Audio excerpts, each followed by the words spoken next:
Welcome to A Photographer's Life, the channel that takes you behind the curtain into the world of professional architectural photography. Join us now for an episode with some of America's premier architectural photographers. Today's broadcast comes from a recent Zoom meeting of the Association of Independent Architectural Photographers. This discussion is led by AIAP Director Alan Blakely. We hope you enjoy the show. If you do, please let us know by liking this episode and subscribing to this channel. Now, on with the show.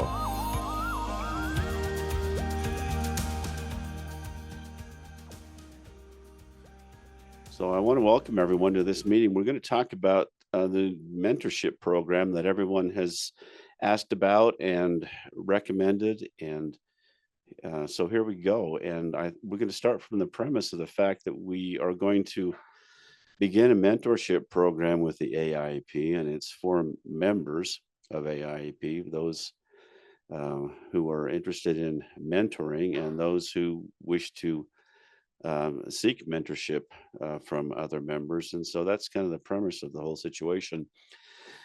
The purpose of the meeting is to kind of work out the nuts and bolts of how we're going to make that happen. And I think there's a great opportunity for those of us that have been in the business for a long time to still learn a lot from those that are fairly new and vice versa. So it would be good to set up a situation where we could have an interchange. And I'm not really sure what that needs to look like, if we need to have, a forum page or a calendar page where we make appointments with one another, or a page on the member portal on Neon where we log in and find people who are willing to mentor or things like that. So let me open it up and just see what your feelings are about how that mentorship program needs to roll out. Yeah, Norman.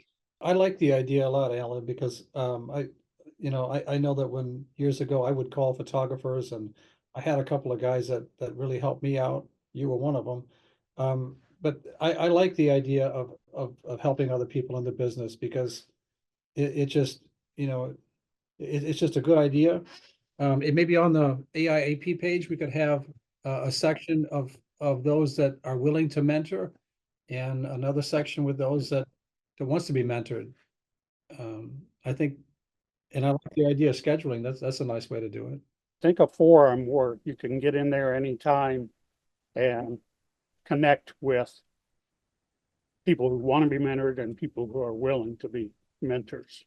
One of the, I don't know if any of you are using a calendar app on your websites for people to make appointments with you. One of the things that was recommended to me was one called Calendly, Calendly. It works with Google Calendar, and you can install a widget on or any kind of a link on your website. I use that, and it allows people to, and you can tell it when you want to take appointments and things like that. But that might be something that, if you're interested in mentoring, that you could make that available too. But I'm kind of hesitant to do something that would create a calendar that would be something administered by the AIAP in general. But I do think, Norman, what you said about having maybe something on the, a page of mentors, maybe that would be a good idea. We could certainly list that, and then people could contact from there. And we could certainly list that in the members area, so that would be one of the links when you log into your membership portal, that there will be a link there, and I'll put that there today. AIP mentors, and there will be a list there. And if those who are interested, I'll send out a general email. Those who are interested, I'll just put contact information there that's available for people to contact directly, and then you can do your own, scheduling and calendaring from there. And then as far as the forum, Terry, is that something that the Facebook page could function as, or does it need to be something different, you think? I think there's three groups of people that we have to distinguish, and that is those that just want to be mentored, those that want to do mentoring, and those that want to do both. I'm one that wants to do both. I think I know enough to mentor someone fairly new, but at the same time, I'm fairly new in some ways, and I would like to be mentored. So I think maybe, everyone who's a member who has any interest in this program needs to designate, or which are you of the three? I think that's brilliant. And quite honestly, I find that I fall into all three categories. I did an interview with Kyle Wiggy not too long ago that's on the podcast, and Kyle's not been in the business very long, and I learned some really important things from Kyle. He's only been in the business like 10 years, and I learned a lot from Kyle, and so I'm certainly in that category of, still being able to be mentored. So I think that's an important designation. Thanks, Glenn. And one other thing is that some of us might be best mentoring or want to be mentored in the business side of the whole thing, and some of us might be more interested in the photography side of, how do we improve our actual photography, where somebody might be really excellent with their photography, not too worried about that, but the whole business side need all kinds of mentoring. Would it be helpful maybe when in those listings that we do on the AIAP portal to maybe list some kind of areas of specialty or mentoring specialty? It seems like that might be useful. I think also you might have to get into what kind of equipment they're talking about if they're wanting to be mentored on the photography side, because I don't know anything about the Canon cameras because I'm a Nikon guy, and I don't know anything about the Fuji's. Another aspect of the mentoring could be, like a portfolio review.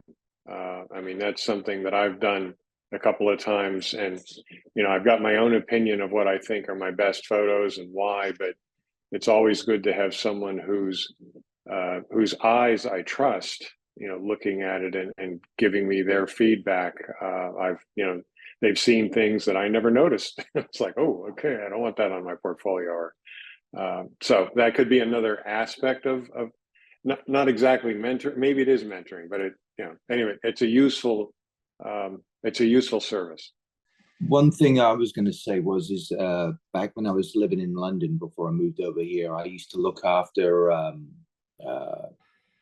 London College of Printing and a couple of other universities as well, and I would make a list of who the mentor is, what they specialize in, so you could have retouching or Photoshop, camera equipment, Capture One, whatever the aspect is, and you would list who the mentors are, how to contact them, and then what they specialize in it. And rather than just being like a big general, a general thing, you've got guys that obviously are better at the business side of stuff than they are at the retouching or Capture One, anything like that. So maybe a list of who your mentors, who wants to be a mentor.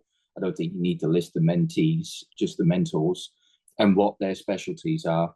And then from there, you can just make an appointment, or maybe have it so that whoever the mentor is, if you have 2 or 3 people that are all interested in learning about, retouching. I mean, I've been retouching for nearly 20 years now. If they want to know a bit more about retouching, you could set up like this, like a Zoom chat where, you can go through stuff with 2 or 3 people at a time. And then if you want something more individual, you can approach somebody that way as well, That seems like a lot more economical way to organize things. I appreciate that. As it is right now, I think we would only open it to members of the organizations.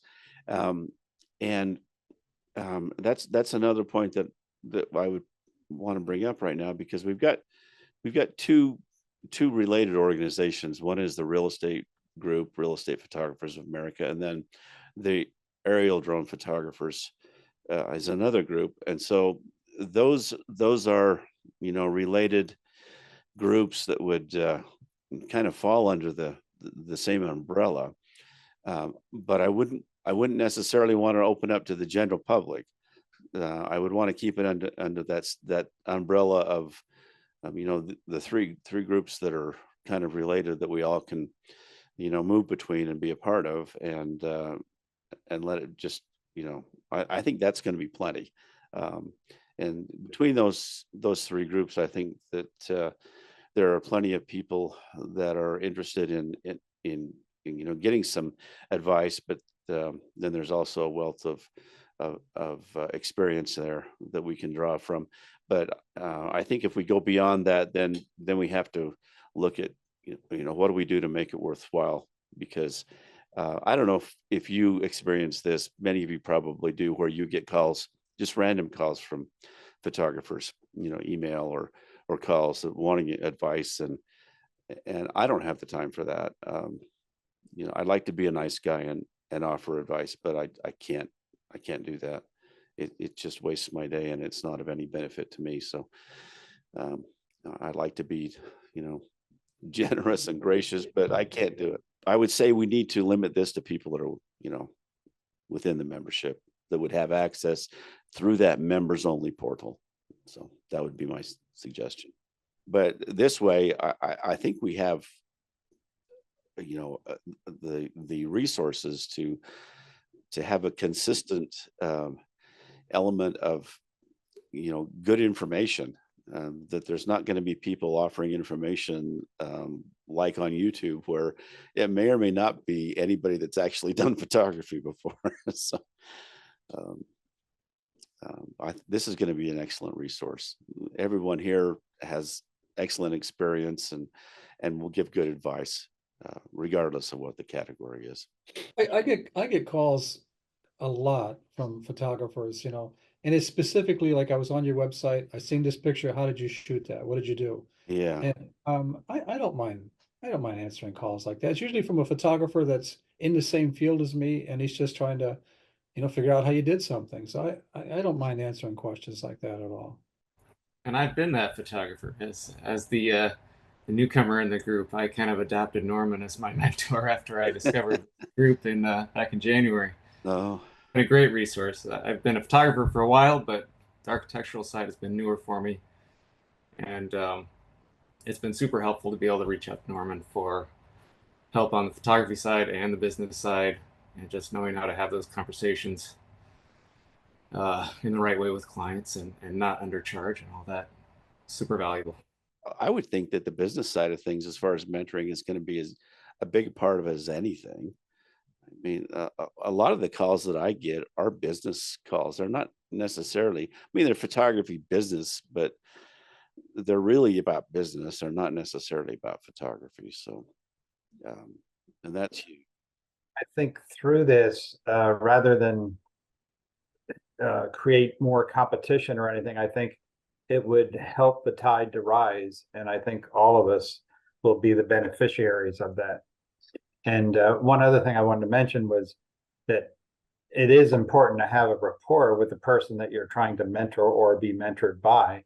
And I like Jack's idea of reviewing portfolios, because if any one of you review my website and my portfolio, the way you review it will give me a great insight into how we could potentially work together in the way of mentoring either way. And even if somebody is far less experienced than yourself and they review your portfolio, that's a good thing too. Sure. It's not just a top down, it's a bottom up review is a good thing, I think. Having more eyes on and Jack about a portfolio review and things like that, that's hugely important. And even when you're in the business a really long time, because the people that are looking at our stuff and making decisions about it, they're not our age. They're not. They're our grandchildren's age generally. And having some other eyes on your work and see what's important.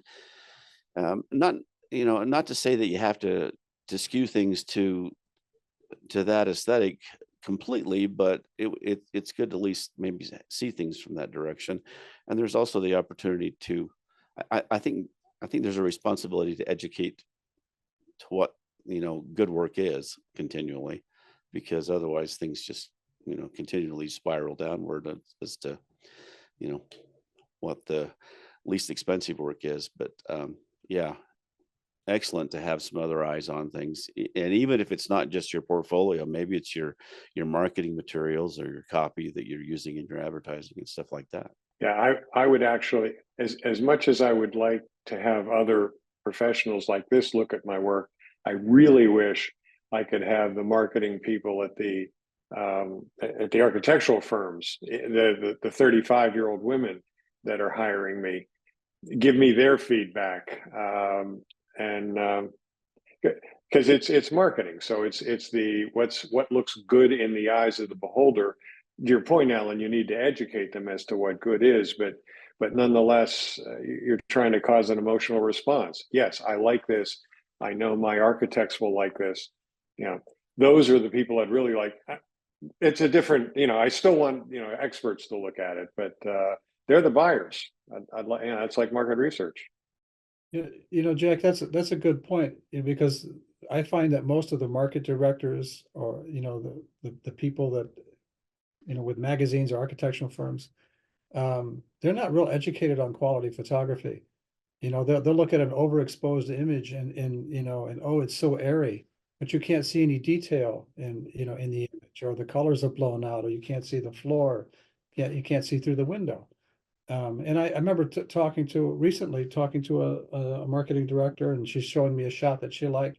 And I like, when have you ever been in a kitchen and not been able to see out the window?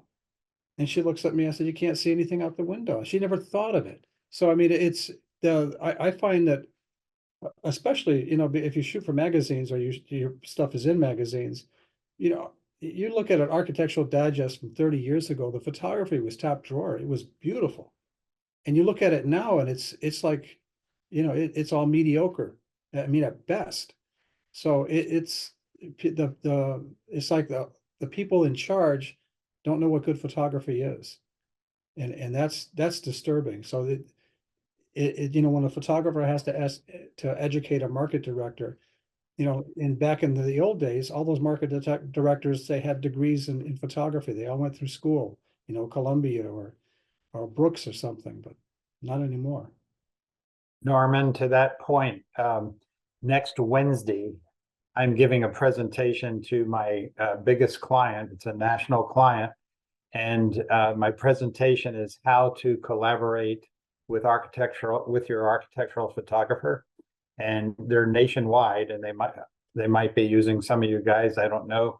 But I'm supposed to teach them what to look for in an architectural photographer and in the architectural photography that they get. And I'm going to try to make the points that you're talking about. Along those lines, I don't know how many people in this group are members of SMPS, Sales and Marketing for Professional Services, but that's a very good resource. And not only is it a great opportunity to meet and network with all the marketing people, but occasionally, if you sponsor a meeting or whatever, you can make that presentation of what good architecture is and what they should be looking for. Yeah, I think that's probably one of the most important groups to be involved with for this industry. That, and maybe becoming an allied member of AIA, but SMPS, definitely that's where all these different marketing directors seem to land. So absolutely. I mean, it seems like we've come together pretty quickly on this whole mentoring issue, and I'll implement these things rather quickly so we can get rolling on this, and then make a general announcement so that we can implement this rather quickly. Is there any other thoughts that anybody has, or any concerns about this? So I wanted to throw just something out in terms of structure, because I'm doing this right now. I'm a member of NPPA, and I'm on my second mentor with them. And the way they do it is they announce there's a program. They say, here's where to apply. I'm not sure what's on the application side, but then somebody at NPPA puts people together. So the last mentor I had was a student at Northwestern, and really, really good, very hardworking. Clearly, to me, he looked like he was going to go somewhere. He was going to have some kind of career. He was doing everything right. including not sleeping very much, because all he was doing was shooting and editing and being an editor also at school publication. However, he was not interested in being mentored particularly. And so it just drifted away. I think we had 2, maybe 3 meetings at most. I offered him a lot of help, a lot of material, contract templates, all the things I give my students when I teach business practices. So that was a bit disappointing, and I signed up to do it again. And now I've got this young woman in who's working as a professional in Oklahoma, and she is fantastic. She is so enthusiastic. She wants to collaborate on this thing. And what this bit of mentoring is turning into is it's her whole career, right? Her website was a mess, just terrible, but she is a coder and understands basic design, but couldn't apply it to herself, basic good design. So she's very responsive. She does, she wants to do more photojournalism. She also writes. You know, she's doing weddings, a little bit of boudoir stuff. She's doing events, she's doing senior portraits. You know, that's kind of her area, but she's doing everything right, except that her website was shitty and she doesn't know how to market. So my point in all this is that people come to you with different pain points. And then as a mentor, you can, with any experience, anybody here would be able to do this, would be able to say, well, I'm happy to help you with this, that, and the other that you're looking for help with. However, your website is terrible. And it's not going to help your marketing to not have this. And if you want to do writing, the way you have your writing set up and your journalism, that's not going to help either. And she has been incredible. She gets it. She just gets it. You know, she wants to be helped, as opposed to this guy at Northwestern who didn't want to be helped, but was actually doing pretty well on his own. So he was getting his mentoring from being a student, which is, you know, perfectly a reasonable position to take. But NPPA putting people together was very helpful. I'm not sure that how this would apply to what you're trying to do here, because I mean, you kind of vet people to begin with just to be a member. And so by default, they're not in the category of these 2 young people. But as somebody who's done a lot of teaching, and I do informal sort of, I don't know if it's teaching, but advice giving on Facebook, several photography groups, and you just don't know. They think they're starting here, but they're really starting over there somewhere. And the kind of questions they ask, whether it's about business or other things, are so intertwined very often that I find what I do very often is explain in without, you know, it's tricky to teach and be a mentor. You don't want to make people feel stupid. So trying to explain that, yes, a contract is a contract, and you're probably maybe having this person as seems like a contractual problem, but it's really a people skills problem, because that's what so much of this is people skills. And the contract is just a representation of that. And so that is a kind of, that's the most valuable mentoring I ever got, was that sort of thing. So it's what I'm saying is, you don't know what's going to happen when people reach out, however they get in contact with you. I think one of the biggest advantages for any of us who, you know, go to somebody else is that maybe somebody sees a broader picture than we do. And I think that's exactly what you're describing, Barry, is that we, you know, somebody hopefully sees things in a broader picture than you might, and can help you put the pieces together. And so hopefully that's what that mentoring situation is. And I think there has to be an attitude of graciousness and wanting to be helpful. And well, you've got that. I mean, you've got that in this group, which is why I stick around. I've been in enough crummy groups to, life is short. But it's also on the Facebook page, right? There are some, I'm a member of a couple of drone groups, and the attitude, the bad attitude and language that comes across when somebody asks a simple question or says, well, I made a mistake, and, oh my God, it's horrible. So having a zero, well, I don't get the sense that you need a zero tolerance for bad behavior on the Facebook group. But no, it's really pleasant. Yeah, I'd agree. And I think there's a level of professionalism that we haven't had to deal with that kind of stuff. So that's been really, really pleasant. Because I've gotten flamed on so many groups from things that I've said, and I thought, yeah. The thing that came to mind for me was to just sort of be prepared, just to gently put the word out in a few places. Some of the Facebook photography groups, there's one for San Francisco, there's one for LA, I think there's one for New York.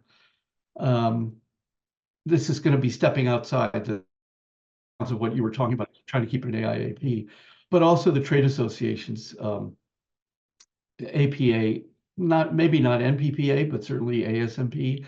I have my own problems with ASMP. I don't know how responsive they would be.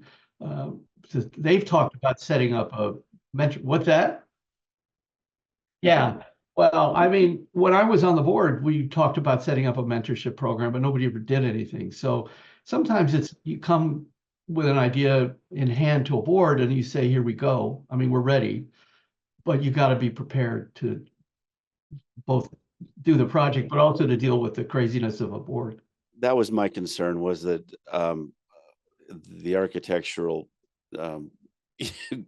focus group was too small of a group to be of any consequence to the group in general. Well, they were the largest group forum in ASMP by far, and I was a moderator on those forums for 10 years, by far, and they've been trying to bring it back, but there's not much enthusiasm among the staff and board right now. There's been a big push to get it done, so I'm not suggesting that they're open to this. Your experience with the two students, or the two people that you talked about, it didn't sound very architectural. It sounded more photography related. And what Alan's suggesting, by starting with an architectural target base of mentors and mentees, we're likely to not have people talking about wedding photography or how can you help me with my portraiture work. I don't want to sound greedy, but I think we have plenty of people in AIAP to figure out how to do this mentoring before we worry the least bit about trying to engage anybody else outside of AIAP. If nothing else, we won't know what we're doing. So we wouldn't impress other people too much until we figure out how it works amongst ourselves. Yeah, I think you're right. And, we're at about, between the three groups, we're at about 850 members right now. So, I think that, I think there's plenty, and those of us that are willing to offer advice are going to have plenty of opportunity for that. And those that need to seek advice, I think there's some great resources. So, I think it's a good situation. I would not be opposed at some point if we find an avenue for those that are coming into the industry to offer mentorship situations to that. I just don't know what that is. I don't know what programs there are out there that are architecture related with regard to academic programs or things like that. I don't know who's teaching architectural photography, if anybody, or if there are any programs. So I'm really kind of flabbergasted about that whole situation. I don't get the sense that most art schools are teaching architectural photography. They're focusing on fashion and beauty and documentary work, but there's a lot of architectural photographers, maybe some of you even, who went to architecture school. So that might be a way to reach out to architecture programs if you want to start getting young people who are not yet members or even working professionally. A lot of you know, Benny Chan in LA went to SciArc and realized he didn't want to be an architect. Grant Mudford is not really practicing anymore. He started out as an architecture student. There's a lot of I wish I could think of more, but there are people working now that were training as architects and then became photographers. Yeah, there's a fairly large contingent of this group of AIAP who started as architects. So that might be a resource for if you want Yeah. to once you want to reach out, if you decide to reach out to outside the organization. Just among you guys here, can I just ask you something? How many of you, how many is this your full-time job? That's no, but I'm surprised at how many in the Chicagoland area that are, you know, competitors, that it's a side gig for them. And I find that the people that do it as a side gig, they don't take it as seriously. And you know, it's, and I think that has a lot to do with the lack of quality in the architectural field, because the guys that this is their bread and butter, you know, they work hard and they turn out a good image and they're professional. And that's, yeah, Alan, that's a surprise. I agree that, you know, more people should be trying to teach this. And I don't know of any architectural photography programs in any, I mean, Columbia doesn't have one, for instance. And, you know, there used to be, I got looking back at, you know, college catalogs and things like that. I just kind of went down a rabbit hole online, and in the 60s and 70s, there were a lot actually, and then they kind of all went away by the end of the 70s, and I'm not sure why that was, but I mean, there were even architect degrees where you can minor in architectural photography. So yeah, I don't know what happened. Well, I know there is well, I think there's still a real interest in it. I know when I was in LA, Norman McGrath would come out and do an all-day workshop, and it would just fill up. It's just, I was so surprised. Or you do an evening show and then the all-day thing the next day, and it would just fill up. People were, I mean, regular, ordinary photographers, non-architectural photographers were also intensely interested in this, partly because they get asked occasionally to do architecture and they know they don't know how to do it. And I kind of had the sense, you know, at least it's, you know, maybe my memory's not what it should be, but I have the sense that there was more of an interest in architectural photography when it was film based than there is now. How many here are willing to have someone shadow you on the job?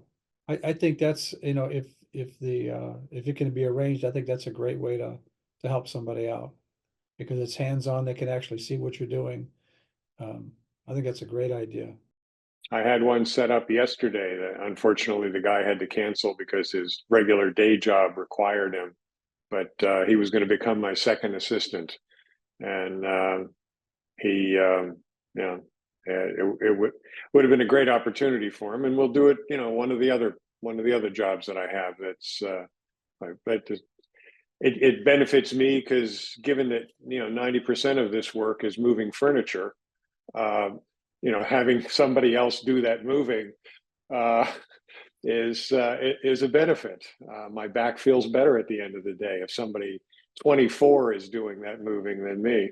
I think it's really a good idea. You know, and if the person shadowing you is a photographer or is already in the field, you know, they may only need to shadow you for one visit, maybe two, but to see what your workflow is like, to see how you do things, and I think probably all of us do things a little bit different anyway. So it's, if they look at your portfolio, they say, yeah, I want to shoot like that. They reach out to you. I think that's a great thing, and maybe Alan, you can add that onto the, you know, your webs and onto the AIAP. Those that are willing to, you know, Yeah, that's a someone good idea. I like that.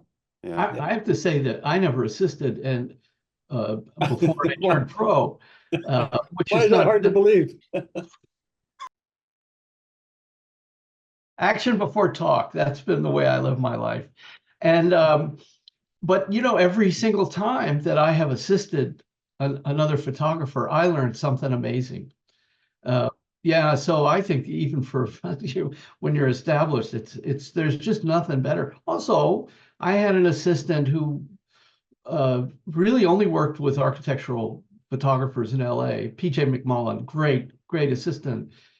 Nobody had ever talked with him about business.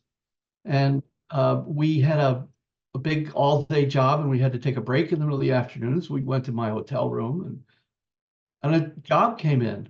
And I said, do you want to hear how I handle this? And nobody had ever walked him through the process, even of how to bid or how to ask questions about what to bid on, all those kinds of things. So I think a lot of assistants are potentially a good source of mentees also, because a lot of people are doing it the old school way, which is to assist and then go out on their own. The thing that if the person had showed up yesterday on the job that I shot, they would have seen how I handled the people. I mean, to Norman's point, that how much of this can just be about people skills and how you handle situations, and because stuff went wrong. There's always something that goes wrong, and how you schmooze it, and not only how do you solve the problem, but how do you make the client feel good about it? They would have picked up all of those nuances that you get whenever you watch somebody else do what they're doing.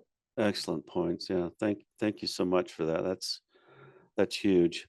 Well, I hope we can kind of push this profession forward in a positive way as a result of all this. And I will implement all these things that we've talked about here fairly quickly on the website. And then when you log into your account on the Neon portal, then you'll be able to see this new page, and it will come up as the mentorship page. And I will probably ask for some information from everyone as to what they would be interested in showing on their profile there on that page, so we can go forward from there. Thanks to everyone. This has been a really useful conversation, and I think we're going to have some excellent results as a result of this, and I look forward to things moving forward. So I wish you all the best. I hope that this spring is excellent for everyone, and I hope that we all have good weather. I know this has been a little challenging so far this spring for everybody and in every region of the US, and hopefully we can get through the next couple of weeks and have things settle down. So everyone stay safe, and let's meet back here again next month. This has been another episode of A Photographer's Life. If you've enjoyed this program, please let us know by liking this episode and subscribing to this channel. A Photographer's Life is brought to you by the Association of Independent Architectural Photographers. This episode is copyrighted and may not be used in full or in part without the written permission of the AIAP. Please join us again soon for another inside look at the world of professional architectural photography.